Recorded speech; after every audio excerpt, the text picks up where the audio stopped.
यहाँ की एक एक तस्वीर उन नेताओं से चीख चीख कर सवाल पूछ रही है जो बाबा साहब के नाम पर राजनीति तो करते हैं, लेकिन हकीकत में बाबा साहब के सिद्धांतों और उनकी निशानियों की परवाह नहीं करते। अब जरा एक कोने में पड़े धूल से सने हुए इस टाइपराइटर को देखिए। बाबा साहब ने दिन रात बैठकर इसी टाइपराइटर से देश का संविधान लिखा। टाइपराइटर के ऊपर भी ये लिखा हुआ है 1950 से लेकर आज तक संविधान में 98 बदलाव हुए, लेकिन इस टाइपराइटर की हालत में कोई बदलाव नहीं। तब भी नजरअंदाज था, आज भी नजरअंदाज है। यही वो टाइपराइटर है जिससे बाबा साहब ने इस देश का संविधान लिखा था। ये महिलाएं उत्तरी नागपुर से आई हुई हैं बाबा साहब की इन अंतिम निशानियों को देखने के लिए, और यहाँ आकर के एक बहुत ही भोला सा सवाल करती हैं कि जब ये दिल्ली गई थी गांधी परिवार की अंतिम निशानियों को देखने के लिए तो सारी निशानियां चमचमा रही थी, तो आखिर हमारे बाबा साहब की अंतिम निशानियों की ये हालत क्यों है? और इस सवाल का आखिर कौन जवाब देगा? क्या राहुल गांधी इन सवालों का जवाब देंगे जो अक्सर टीवी पर दलितों के घर में खाना खाते हुए नजर आते हैं? क्या वे इन सवालों का जवाब देने की जहमत उठाएंगे? गंभीर सवाल है, क्या देश के हर महान इंसान के संग्रहालय की हालत ऐसी है? क्या दिल्ली में गांधी नेहरू परिवार की अंतिम निशानियां भी इसी तरह दम तोड़ रही हैं? अगर नहीं तो बाबा साहब की क्यों? ये वो अथॉरिटी लेटर है जो बाबा साहब की धर्मपत्नी सविता अंबेडकर यानी माई साहिबा ने इन अंतिम निशानियों को चिंचोली के म्यूजियम में संजोए रखने के लिए सौंपा था।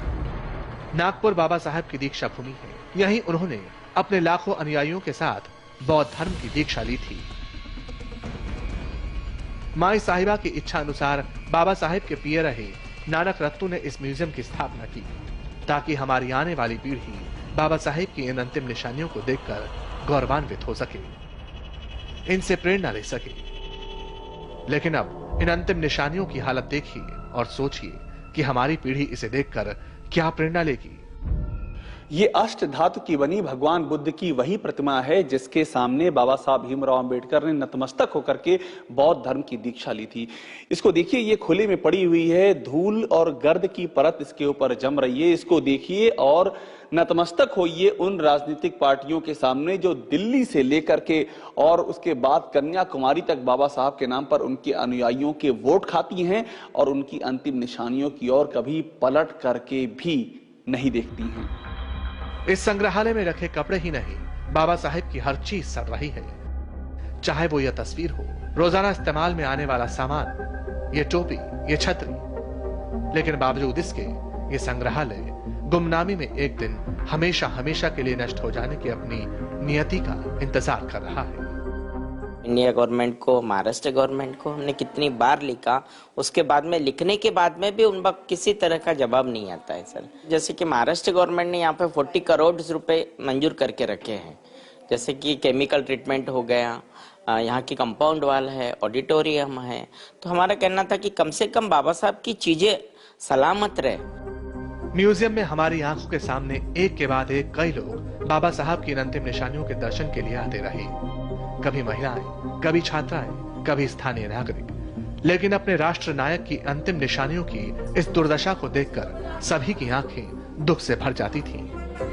जो हमारी आगे आने वाली पीढ़ी है, जो बाबा साहब को ज्यादा जानती नहीं, जो सिर्फ किताबों में जानती है, फोटो में देखा है, तो उनके लिए कोई चीज बचेगी नहीं अगले 10 सालों के अंदर, ऐसे दिख रहा है। बहुत खराब परिस्थिति यहाँ पे दिख रही है हमको। हम यहाँ पे आए हैं विजिट करने के लिए। अगर हम हमारे जनरेशन में अगर ऐसी स्थिति है तो न जाने हमारी आने वाली पीढ़ी में क्या कुछ बचेगा कि नहीं बचेगा। मैंने गाउन पे बाबा साहब अम्बेडकर की बहुत सारी तस्वीरें देखी है।